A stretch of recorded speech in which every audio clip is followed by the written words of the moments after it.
Okay, to the issue at hand today, MACRA payments, APM versus MIPS, and what it means for your medical practice. The Medicare Access and Chip Reauthorization Act of 2015, known as MACRA, has changed the future of Medicare payments, and it now places a new emphasis on quality and clinical improvement. And the MIPS system is merit-based incentive payment system, as distinct from what came before it, which was the alternative, or now the alternative payment model as well, APMs. We do have a wonderful alphabet soup of acronyms here in medicine, don't we? And it could look to be pretty boring and dull and uninteresting. I mean, MIPS, APS. I mean, come on, seriously?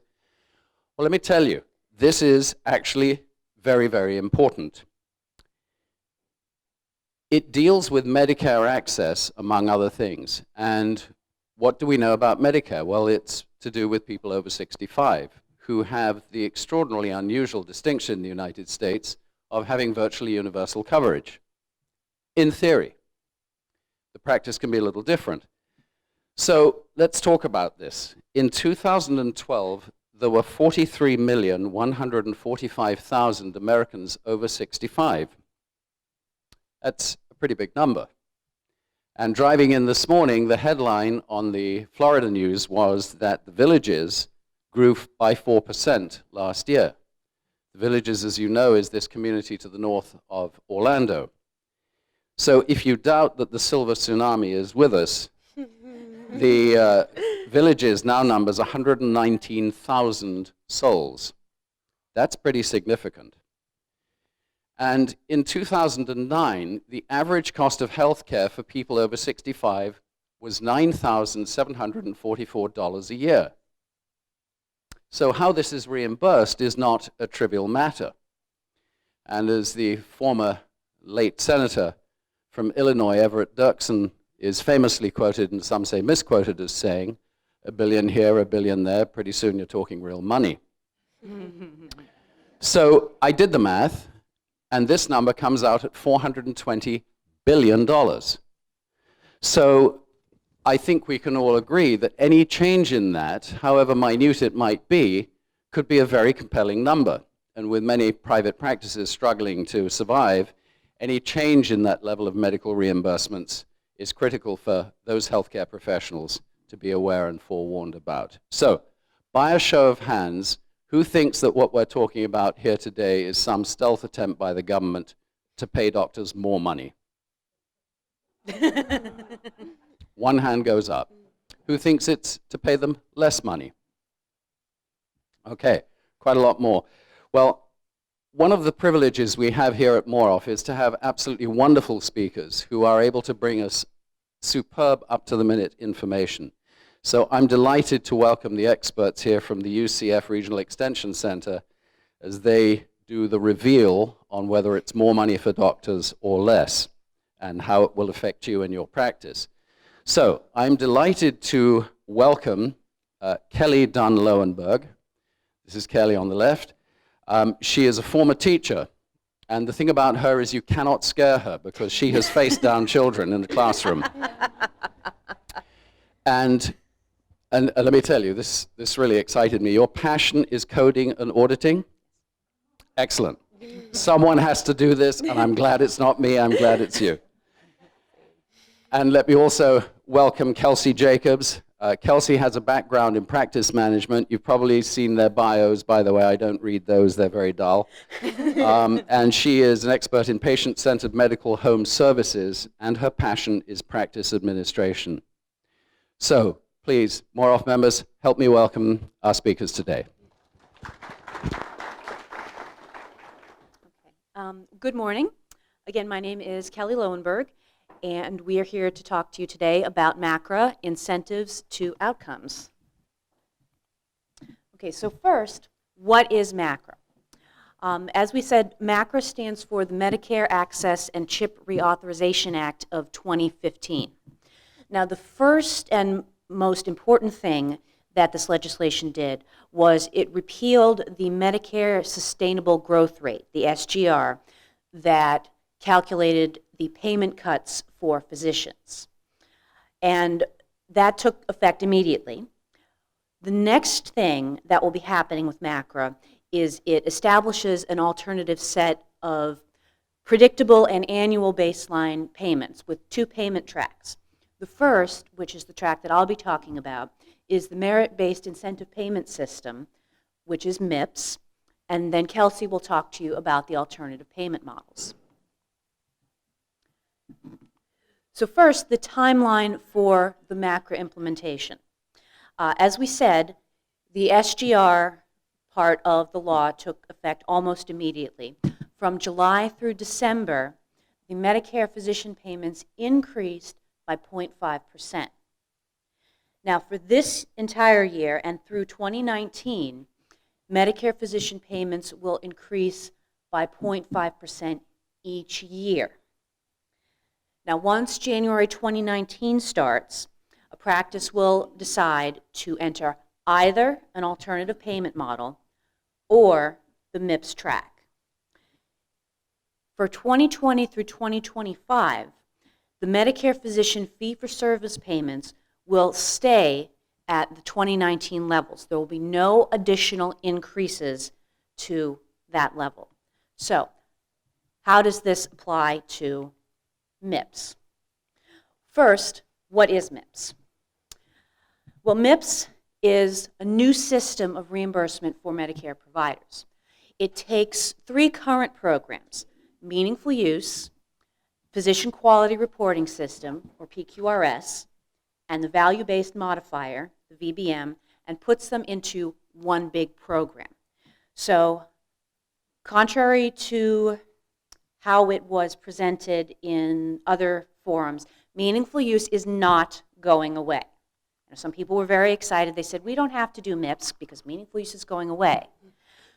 Or they said, we don't have to do Meaningful Use this year because we don't have to. It's going away. And we have been trying to get across the word that, no, it's not going away. It's going to be folded into this larger program. Again, it begins in 2019. The payment to providers will be based on a composite score. And that score will be made up of 4 factors. 30% of the score will be a measure of quality, and 30% will be resource use. The meaningful use component will be 25%, and the remaining 15% will involve clinical practice improvement. So, who is eligible? First, providers who are not participating in an alternative payment model. You can be either in an APM or on the MIPS track. You cannot do both. The providers who are eligible are Medicare Part B providers, including physicians, physician's assistants, nurse practitioners, nurse anesthetists, and clinical nurse specialists. Now in 2022, other types of professionals will become eligible, such as clinical psychologists, physical therapists, and several other types of providers. The requirements for MIPS. As we said, you will get a composite score with points in each of those 4 categories. The performance threshold, the score that you have to meet, will be the mean or the median of the MIPS scores for all eligible professionals in the prior period. Now, of course, the mean and the median can be totally different numbers. But the reason it says or is because CMS has not said which one they will choose. They said it will be one of these. They haven't quite narrowed it down yet. So the performance threshold score, if you are below the score, you will receive a negative payment adjustment. And we will look at a chart of that in just a couple of slides. If you hit the performance threshold score exactly, there's no adjustment. You won't get a penalty, but you won't get anything extra. Now, if you are above the PT score, you will get a positive payment adjustment. In addition, you can be eligible for a bonus for exceptional performance. So as far as exceptional performance goes, I do mention that on the next slide. All right. So carrots and sticks. This program is budget neutral. There will never be leftover money. If there is, let's say, $420 million in negative adjustments, that $420 million will be distributed among the providers with the positive adjustment at a maximum of 4% of their base rate. Now, what if all of those providers, they distribute all of that money to the providers, they all get 4%, and there's still money left over? Those above threshold providers can qualify for even more money, up to 9% for the first year. Now, there is also a pool of bonus money. So as I mentioned, if you are above the positive threshold and are deemed to be exceptional, there's a pool of $500 million that you can be a part of. Now, so far, all that has been said about this is you must be at least over the 75th percentile. At least. Some years it may be more. Some years it may be you have to be 85 percentile and over. But you have to be at least 75%. Now, additional money may be available for providers in the negative adjustment category who show improvement in the quality and resource use categories. So, actual numbers. So for those providers below the performance threshold, as I said, there is a negative payment adjustment. If you are 0 to 25% below that PT score, you automatically get the maximum adjustment rate, which is negative 4%. Now, as you move closer to the performance threshold score, if you're 26% and greater, the negative payment adjustment will be proportionally less, but it's still going to be there. So here we can see the adjustment rates in our chart. For the first year of MIPS, it will be, the maximum adjustment will be negative 4%, which will affect your payment year of 2021. So you're measured in 1 year, but then you don't see the impact until 2 years later. In 2020, the max adjustment rate to your 2022 payments is 5% negative. Your payment year 2023 will be negative 7%, and 2024 payment year will be minus 9%, and that's the maximum. So that's the bad news. What's the good news for those of you who are above the threshold score? Again, it's a positive payment adjustment, and you'll see that the positive payment adjustment is exactly the same as the negative. So for the payment year 2021, you will get a 4% maximum adjustment. But again, if there's money left over, you can get an increase up to 3 times that maximum adjustment rate. So positive scores in the first year, you may receive up to 12%.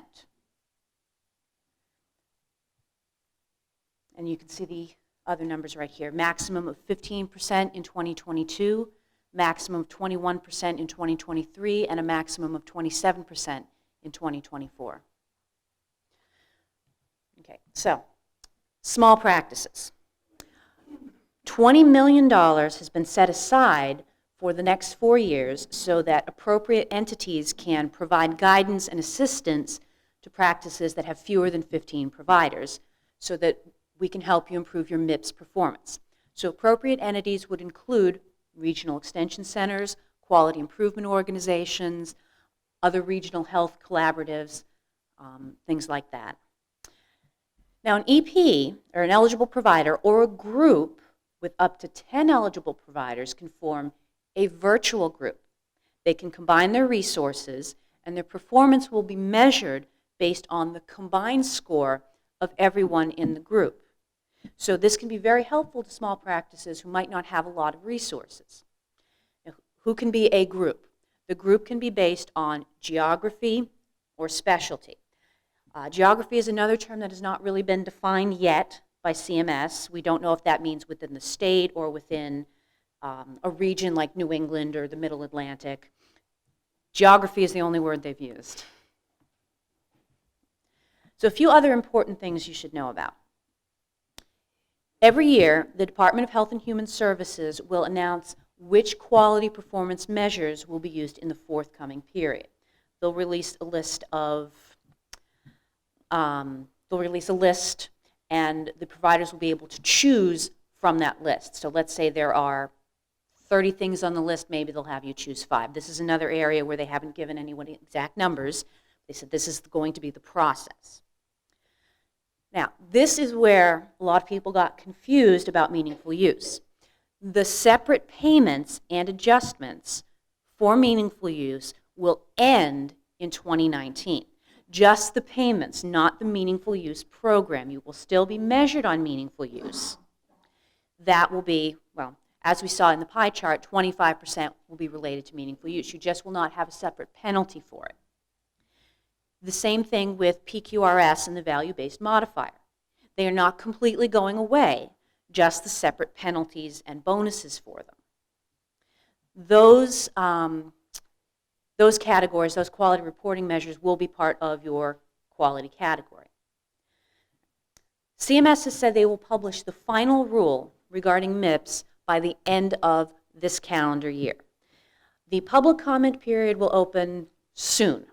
That was their exact quote. Soon, soon is expected to be sometime in April.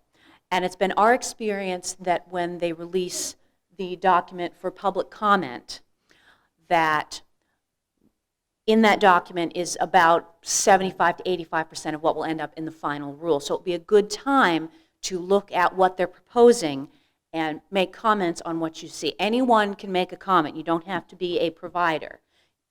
You don't even have to be involved in healthcare. They will take comments from everybody. It's just you go to the website, you look at everything, and you make suggestions, criticism, comments, anything. Okay. The other important thing to know about MIPS, the provider's composite MIPS score, including their score in each category, will be posted to the CMS Physician Compare website, which is a public website. If you've never seen the Physician Compare website, at this point there's very little information there. It lists a provider's demographic information, where they're located, what their certifications are, their education, etc. But you will be, or anyone will be able to log on and compare a group practice or an individual physician. They'll be able to compare the MIPS scores and the scores in each category. Right now you can see for some physicians who are participating in the PQRS or the consumer healthcare surveys, you can see those scores, but again, that's only a very limited number of providers. So that is actually everything that is currently known about MIPS. Again, that's not a lot. I mean, we don't have a lot of concrete numbers except for what your payment adjustment will be. Again, CMS has said they will open public comment soon, and that is the MIPS program so far. Now, one thing we do know a lot more about is alternative payment models, and my colleague Kelsey is now going to tell you about that. Okay, so to reiterate, my name is Kelsey Jacobs. I am a NCQA Patient-Centered Medical Home Certified Content Expert, and I'm going to talk to you a little bit about alternative payment models and what they mean under MACRA. So, what is an alternative payment model? Well, MACRA defines any of these as alternative payment models. So that's an innovative payment model expanded under the Center for Medicare and Medicaid Innovation. This includes comprehensive primary care initiative participants, but not Healthcare Innovation Award recipients. It also includes the Medicare Shared Savings Program, an ACO or Accountable Care Organization, the Medicare Healthcare Quality Demonstration Programs, Medicare Acute Care Demonstration Programs, and another demonstration program required by federal law. So a couple notes on these. In regard to the Medicare Healthcare Quality Demonstration Program, CMS is still evaluating the effectiveness of a few APMs through this program. This involves a 5-year study of 3 healthcare organizations, and it's currently in its 4th year. The demonstration program for an acute care episode was a bundled payment model that included cardiac and orthopedic surgery centers. Finally, another demonstration program required by federal law is a very generic statement, but there's a reason for that. So MACRA encourages the development of physician-focused payment models, and the law does provide some flexibility around alternative payment models. This means there is an opportunity for physicians and physician organizations to develop APMs that support better patient care at a lower cost in a way that's financially stable for providers. The American Society for Clinical Oncology, the American Society for Radiation Oncology, and the American Society for Cardiology have already proposed APMs to CMS. These are typically bundled payment models that would be suitable for their specialties. So, many private insurers currently offer or are preparing to offer additional payments for organizations that are enrolled in APMs. The ultimate goal for everybody is to steer providers to a hybrid of population and service-based payments that depend solely on quality. There are going to be opportunities for providers with good outcomes and low costs to increase their profits outside of the guaranteed percentage increases. For example, a practice that provides services that were not previously reimbursed, like transportation, might have an opportunity to be reimbursed either in a general way or a fee-for-service manner under these programs. So there is some additional qualifying criteria for alternative payment models. You have to use quality measures that are comparable to measures under MIPS. You have to use certified EHR technology. You have to bear more than nominal financial risk, and you have to have an increasing percentage of payments linked to value through Medicare or all-payer APMs. If an organization is eligible and chooses to participate in a qualifying APM and meet specific payment thresholds, how are they going to get paid? Well, first, they're going to receive a 5% lump sum bonus on Medicare payments for 2019 through 2024. And then beginning in 2026, they will qualify for a 0.75% increase in payments each year. So there's some thresholds for receiving a payment under an APM, and this is where things get kind of difficult and confusing. The first thresholds are going to be based on Medicare payments. So in 2019 and 2020, eligible providers must have 25% of their Part B payments for covered professional services furnished by an eligible alternative payment entity. And the answer is none of these have really been established yet. They're talked about under a number of these alternative payment models, but the idea of an eligible alternative payment entity is still a very generic one that a lot of organizations are trying to develop. So in 2021 through 2022, it's got to be 50% of your Part B payments, and 2023 onward has to be 75% of Part B payments. There's also a threshold for a combination of Medicare and all-payer thresholds. Now, this doesn't start until 2021, and then a threshold will be established based on combined payments from Medicare and other payers. Also, the Secretary of Health and Human Services may determine whether an eligible provider is a qualifying APM participant or partial qualifying APM participant. We'll talk about that on the next slide, by using counts of patients in lieu of payments and using the same or similar percentage criteria as the Secretary deems appropriate. So partial qualifying APM participants. An eligible provider who does not meet the established thresholds but does meet slightly reduced thresholds. So these participants will not receive the 5% APM incentive payment. They're not going to get it. They can, however, participate in MIPS if they wish to receive an incentive payment, but they are not penalized if they don't participate in MIPS. Participation in an alternative payment model by a MIPS eligible professional, so again, this is going to be only APM participants who do not meet the threshold requirements. That's going to earn this professional the minimum score of 1/2 the highest possible score for the performance category.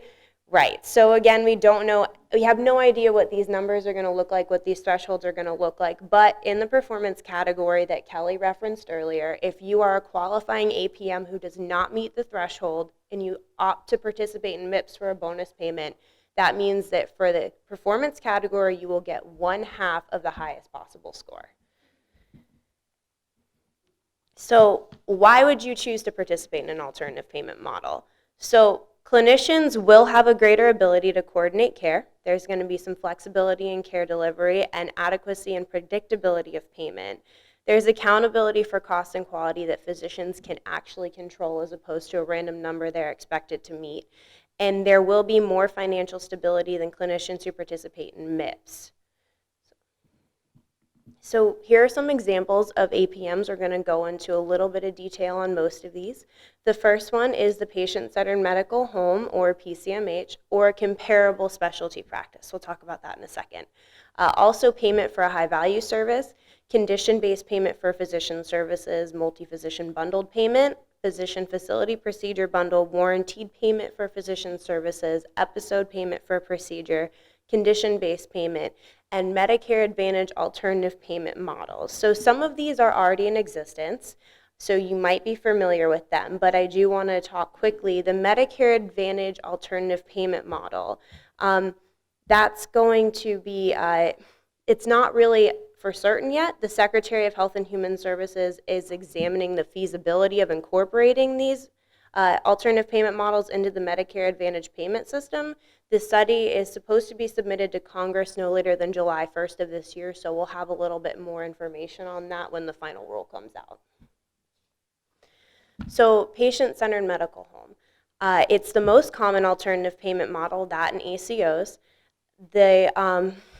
It's a care delivery model where patient treatment is coordinated through patient's primary care physician to ensure the patient receives the necessary care when and where it's needed. Now, I like to explain this to people like a wheel. In a patient-centered medical home or medical neighborhood model, the primary care physician is the hub and the specialists or other clinicians are the spokes. So, the comparable specialty practice note, that's a very generic statement that was thrown into the law, and right now the only comparable recognition is that of NCQA's patient-centered specialty practice recognition. That's designed to improve quality and reduce waste and poor patient experience that results from poorly coordinated care. And the program focuses on coordinating and sharing information among primary care physicians and specialists. So what are some of the incentives for patient-centered medical homes in Florida? The first thing to talk about here is the Florida Senate bill that was passed in 2009. It directed the Agency for Healthcare Administration, or AHCA, to develop a plan to implement a medical home pilot project, and it wanted to use primary care case management enhanced by medical home networks to provide coordinated care and cost estimates. So the public payer programs that are under this is a brief list, but right now it's only the Children's Home Society of Florida Wellness Cottage Program, Coordinating All Resources Effectively, or CARE Florida, Florida Pediatric Medical Home Demonstration Project, Florida Provider Service Networks, or PSNs, and the Orlando Health Medical Neighborhood Demonstration. So as you can tell, most of these were grant-funded projects. There's only one that's currently paid under Medicaid, and it's only available in 5 counties. So not a lot available as far as public payer options. And unfortunately, not a lot in private payer programs in Florida yet either. First would be the Capital Health Plan, which is strictly in Tallahassee. There's no parent program. This was developed out of that Senate bill that we just discussed. The next is Cigna Accountable Care Program. There's one for Bay Care, which is in the Tampa area, and one for the Orlando Health Physician Partners, which is in Orlando area. These are both under the Cigna Collaborative Care Program. Finally, there's the Florida Blue Patient-Centered Medical Home Program, and that's statewide. That's a Blue Cross Blue Shield value-based care program, and that's available to all providers who meet the qualifications to accept Florida Blue. So if you're a recognized patient-centered medical home or you're thinking about becoming one, I would strongly encourage you look into that to help fund your project. So the next one is payment for a high-value service. The goal here is to pay physicians for delivering desirable services that are not currently billable in order to avoid the need for patients to receive other more expensive services. There's a couple components to this. One is continuation of existing fee-for-service, which goes against everything I just said, but there's also going to be payment for additional services and measurement of avoidable utilization as well as quality and outcomes. The payments will be adjusted based on performance, and the payments under all of these alternative payment models will be updated over time. An example for this is going to be reducing avoidable emergency room visits and hospitalizations of cancer patients. And this is actually the American Society of Clinical Oncology's proposal to CMS for an alternative payment model. Next is the condition-based payment for physician services. So here we're aiming to give a physician the flexibility to use the most appropriate diagnostic or treatment option for a patient's condition without reducing the operating margins of the physician's practice. So a lot of times, I'm sure a lot of physicians have experienced where you have a patient you'd like to treat in a certain way that you've seen work the best, and you're unable to do that because their insurance or what have you says it's not covered. So this gives you, at least for Medicare, a little bit more availability to treat the patient how you see fit. So here it's going to be payment based on the patient's health condition rather than the services that are delivered. And the condition-based payment will replace some current fee-for-service payments. They'll be stratified on patient needs, and their appropriateness and outcomes will also be measured here. And the adjustment of payment amounts will be based on performance. So chronic disease management is a good example here. Monthly payments would be higher for patients with multiple chronic diseases or more severe chronic diseases because the patients would be expected to need more contact and resources from the physicians or the practice staff. So multi-physician bundled payment. This is going to give multiple physicians who are providing services to the same patient the flexibility and resources needed to redesign their service in coordinated ways. Here, multiple physicians who provide services to the same patient can get together and opt to take this payment, one bulk payment, as opposed to multiple different payments. It's going to be a single bundled payment for services delivered by 2 or more physicians.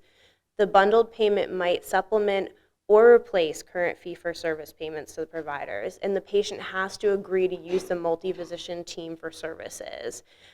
Also, the bundled payment will be paid to an alternative payment entity. That goes back to what I was talking about before, where in order to meet the thresholds, a certain amount of your payments must come through these alternative payment entities, and those are still being determined. Payment amounts will be stratified based on patient needs and the measurement of avoidable utilization of other services. There will also be measurement of appropriateness, quality, and outcomes. And integrated behavioral health and physical health care is a great existing example of this model. Warrantied payment for physician services. So this gives physicians adequate payment and flexibility to redesign care in a way that will prevent complications, thereby reducing overall spending. Here, an example would be a warranty for repeat colonoscopy. Your upfront payment would be significantly larger, especially for patients who are at higher risk. However, if there's no complication or no need for a repeat colonoscopy after the procedure, then you would walk away with a larger payment in your pocket. However, if something goes wrong and there is a need for a follow-up or a repeat colonoscopy, then the physician is going to assume the risk for those costs out of the initial payment. And finally, condition-based payments. So here we want to give physicians and other providers who are delivering care to patients for an acute or chronic condition the flexibility and accountability to deliver the most appropriate treatment for the patient's condition in a coordinated, efficient, and high-quality manner.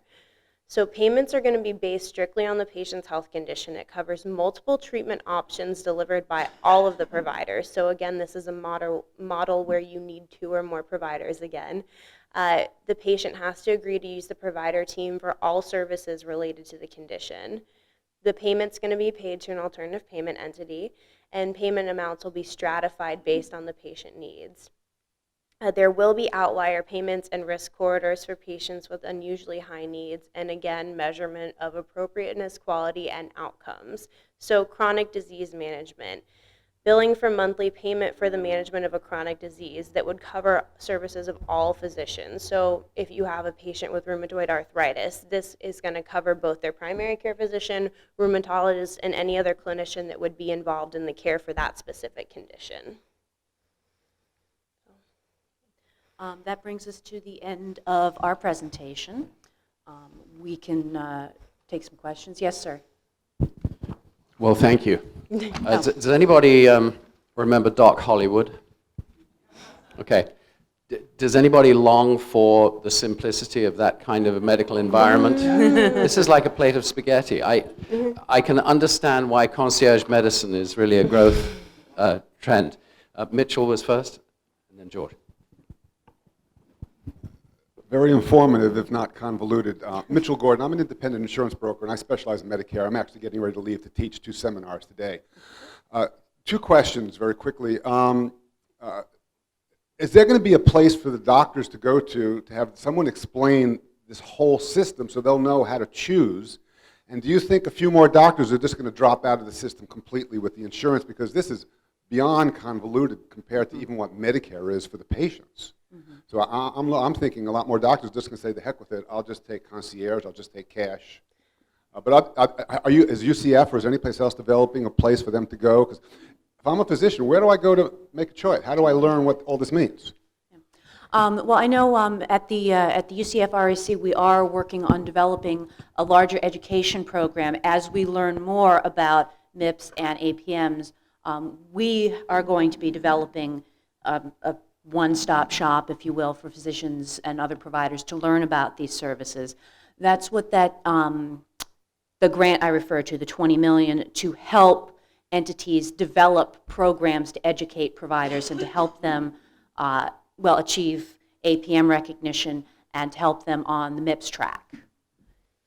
And your question about dropping out of the system, I do foresee a lot of doctors who initially will either drop and stop taking Medicare or will contemplate it, but as we've seen in medicine in the past, private insurers have a tendency to follow whatever CMS does. So eventually, if you don't opt into this system, you may start to lose payments or be penalized by your private insurers as well. So you're either looking at a strictly cash or concierge business, or you're looking at opting in and following one of these trajectories.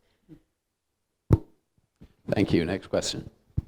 Well, it's more of a comment on this is so convoluted and everything like this, and it's really different from when my father was treating patients in Leesburg, Florida in the 50s and the 60s. One of his first patients was a farmer. He treated him in February. My father handed him the bill, and the farmer said, "Thank you, Doc, I'll pay you in May when the crops come in." He had another farmer who was a pig and cattle farmer. My father treated his entire family. He never paid my father a penny. But every time he slaughtered, he'd come over and fill up my mother's freezer with pork and beef. People even paid their hospital bills with corn and watermelons and citrus. Today the pork's mainly in Washington, I understand. Any response to that comment? All right, we have another question over here. Nancy Rudner, and I am one of the practitioners that was paid in chickens. But I'm not that old. But those were the days when a clinician could do it, and your father was head of his business. It's a bigger business. And I'm thinking, we talk about the physicians, but it's really the practice. Right. And it needs to be professional, which is really where more this organization comes in. That these need to be run professionally because there's these big decisions that are also financial, like the bank deals with. Can you help me understand how does a provider group decide which path to go, and how long are they committed to that path? Can you change your mind?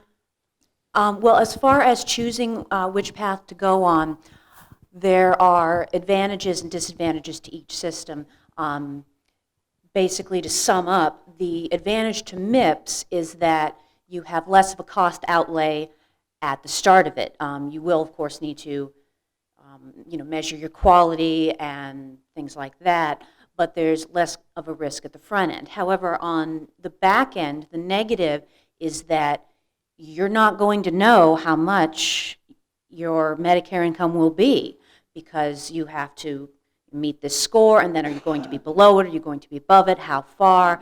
So your payments become unpredictable. Whereas with APMs, there's a greater outlay at the front end, because there are a lot of things to do to become, well, I know a patient-centered medical home, you have a lot of things to do.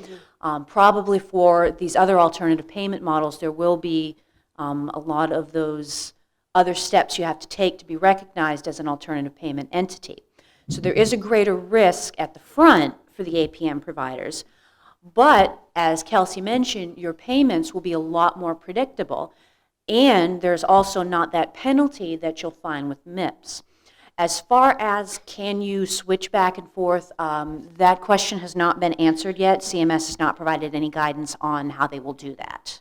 They did mention, I just reviewed all of this a few days ago, they did mention if you're a partial qualifying APM that you have the option each year to reevaluate if you meet the thresholds or not, and then you have the option after that to choose which track you want to be if you don't want to participate in MIPS. If you're a partial qualifying APM or you do, or if you have met those thresholds where you didn't meet them previously and you'd like to start participating as an alternative payment model. No word really on if that's going to be for everybody else, though. That's strictly for those. You've done a wonderful job of providing a lot of detail, but I'm also, these are the weeds, but the bigger picture is we're going to be paying more for quality rather than just for doing. Yes. And all the clinicians, all the practices are the top. They're high quality, so that's not a problem, really. It's just which way you get paid if you think you're good. If you've not been measuring what quality you're doing and you're not so good, then there's maybe some other things you should be doing. Yes. So the overall bigger picture, because we talk about the pork being in Washington, the idea really is to pay for quality Yes. instead of for volume. And that's the big, amazing, wonderful transformation, I think, for healthcare. Agreed. Thank you. Kelsey, you probably said, but if you did, it went over my head.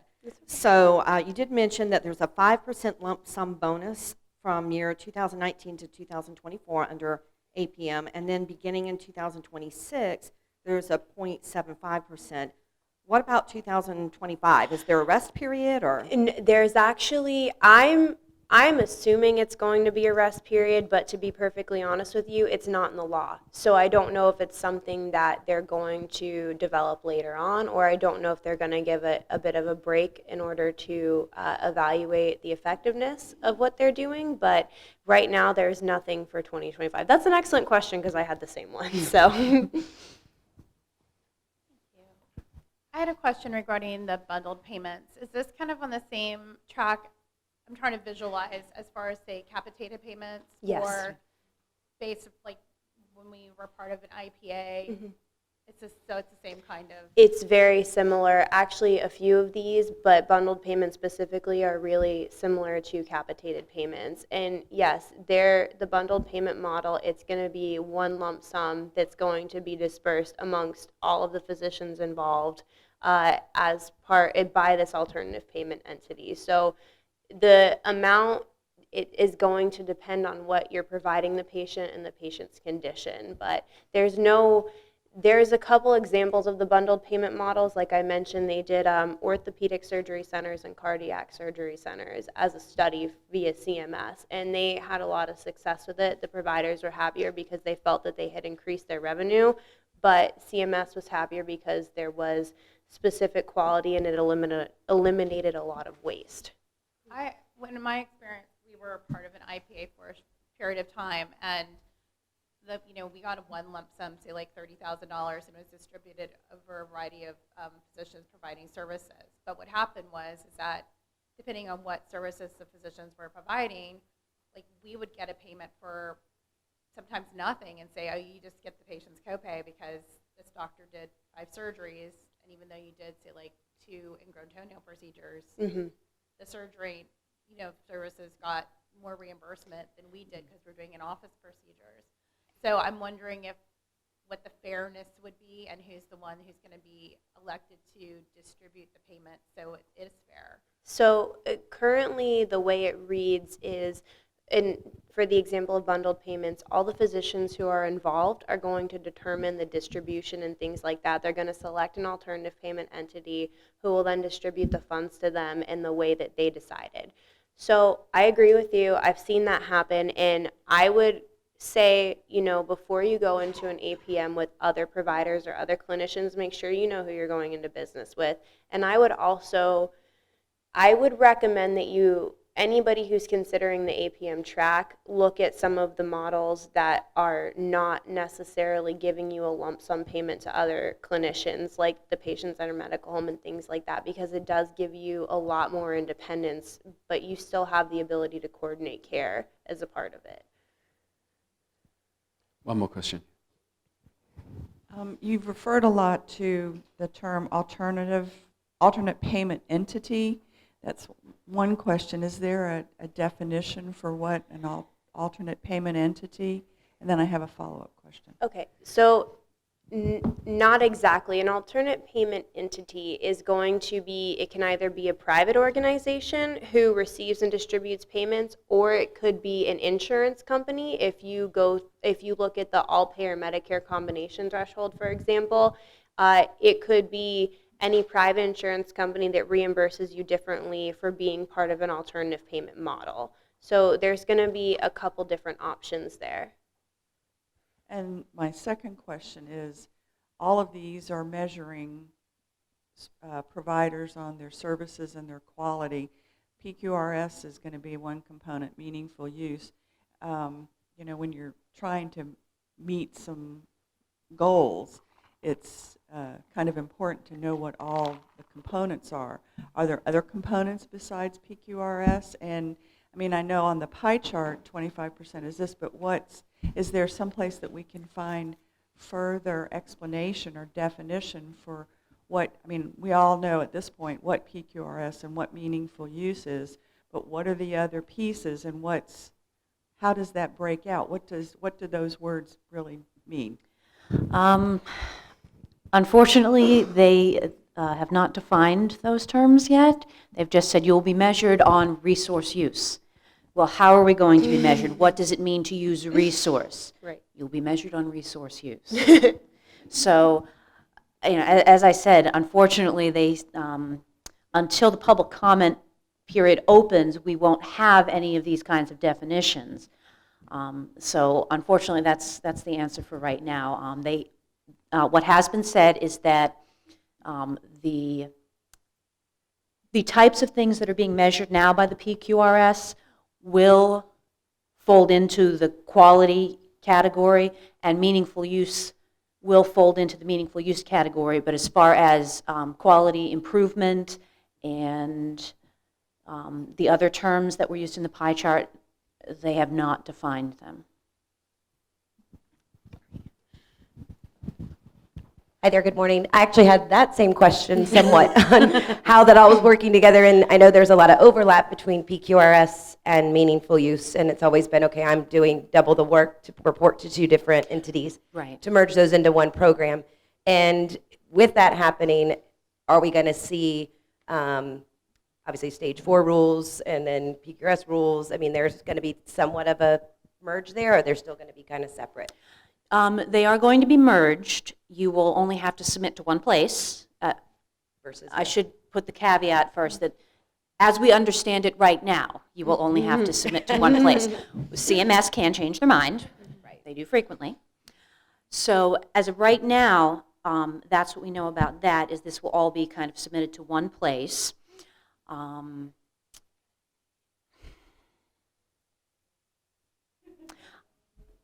I'm just trying to think of how to answer the rest of the question. And more like, you have group measure reporting you can do now in PQRS, and you'll still have those dividers where I can go individual measures or I can do group measures. Do I have to Yes. report 9? So Yes. obviously that's still all going to evolve the same way. It's Yes. just They'll give you a list. They'll say, okay, here are the 40 measures for this year, pick 10. So you can report on what is best because a lot reflected of by your practices have been practice. reporting PQRS for multiple years now. Right. They've kind of got it down to a science. All I right. have my group measure. I know my 20 Medicare patients. I'm going to do it. Mm-hmm. Is that same, will fall into suit, or is it going to say, oh, no, now we've got these 40 measures, and now you need to do these 10, and start the game again, basically?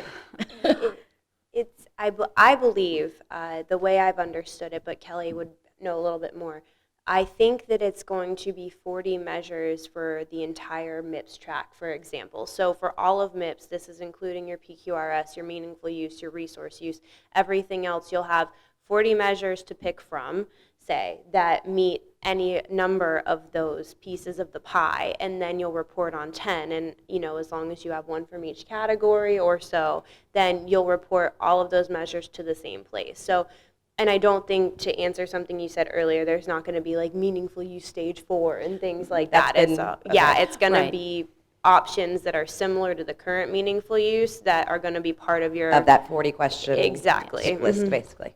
Okay, my other side on the alternative payment methods. For the associations of the specific specialties. I Right. think you said that they're going, I'm sorry, they're aggressively working to set up their own models. Yes. That obviously would be of a positive impact on the practice or that specialty. Right. Do you see that kind of being the wave it's going to go, that specialties will I try to think- take control, in a sense? I think it depends, to be perfectly honest with you. I think it depends on the scope of your practice and the size of your organization. So if you work for an organization that has multiple different specialties under one roof, I think they're going to push back against, their rheumatologist enrolling in whatever their academy has submitted for an alternative payment model. But I think that if you're a solo specialist, that there is a good opportunity for you to jump in there without having to lay out a bunch of extra funds and a lot of extra work towards the beginning. For solo specialists, there's also going to be, again, that PCSP recognition, the patient-centered specialty practice. So that's going to be an option for small specialists who maybe aren't super involved with, their boards or what have you, and aren't part of a larger organization to still obtain the alternative payment model payment. So. Well, I think we all have an understanding now of the complexity and also the Sherpas who are going to guide us through the list. Thank you, Kelly and Kelsey, for doing that for us this morning. We're very grateful.